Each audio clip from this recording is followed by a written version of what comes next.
Social মিডিয়াতে video করা মানেই যে অনেক অনেক লাইক ভিউ এমনটা কিন্তু নয়। লাইক কমেন্ট ভিউ যে একদমই নেই এমনটা আমি বলবো না, তবে এইসবের সাথে সাথে আরও একটা জিনিস আছে যেটা হচ্ছে যে হেড কমেন্ট, যেগুলো সহ্য করা প্রচুর ডিফিকাল্ট। সোশ্যাল মিডিয়া এমনই একটা জায়গা, এখানে তোমার সম্বন্ধে কেউ না জেনে শুনে 1-2 মিনিটের একটা ভিডিও দেখে তোমার কমেন্ট বক্সে এসে ওপেন তোমাকে গালাগালি দিয়ে চলে যাবে। আবার এখানে তোমাকে কেউ ভালোবাসবে, কেউ সাপোর্ট করবে, আবার কেউ না বুঝেই সমালোচনা করতে চলে আসবে। জানো তো, প্রথম দিকে যখন আমি ভিডিও বানাতাম তখন এইসব কমেন্ট যখন আমি পড়তাম তখন আমার খুব খারাপ লাগতো। তখন ভাবতাম আমি কি সত্যি কিছু ভুল করছি। প্রতিদিন ভিডিও বানাতে বানাতে যখন আমি অনেক ভিডিও বানানো স্টার্ট করি আর তোমরা আমাকে অনেক অনেক ভালোবাসা দাও, তখন আমি বুঝলাম যে এখানে যেমন অনেক খারাপ মানুষ আছে তেমনি অনেক ভালো মানুষও আছে। তারপর নিজেকে আস্তে আস্তে বোঝালাম আমি তো কোনো খারাপ ভিডিও বানাচ্ছি না, আমি তো আমার নিজের লাইফস্টাইল তোমাদের সাথে শেয়ার করি। তারপর আস্তে আস্তে যখন আমি আমার লাইফস্টাইলের ভিডিও থেকে হোম রেমিডির ভিডিও দেওয়া স্টার্ট করি, হোম রেমিডির ভিডিওতে যখন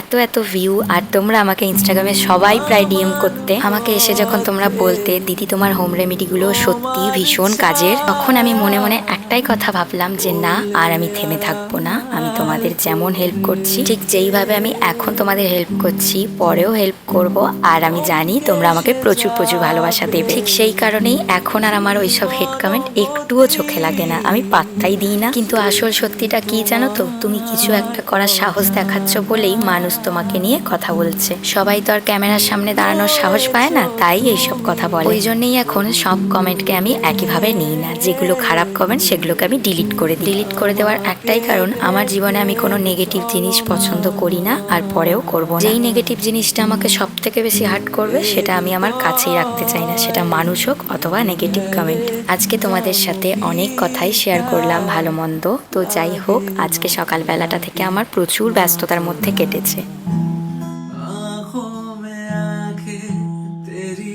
আসলে আজকে সকাল থেকে মা বাড়িতে ছিল না, সেই কারণেই সব কাজের দায়িত্ব আমার ওপর এসে পড়েছে। সকাল থেকে যা যা কাজ ছিল সব কাজ সেরে এখন স্নান করে পুজো দিতে বসেছি। পুজো সেরেই আগে তারপর নিচে গিয়ে রান্না চাপাতে হবে। বেশি কিছু করব না, একদম অল্প চাল নিয়ে একটু ভাত বসিয়েছি, আর এদিকে পটল, ঢেঁড়স আর একটু আলু কেটেছি। চলো এবার তাহলে রান্নাটা করে নিই। আর ভিডিওটা তো তোমরা দেখলে, কেমন লাগলো অবশ্যই জানিও। টাটা।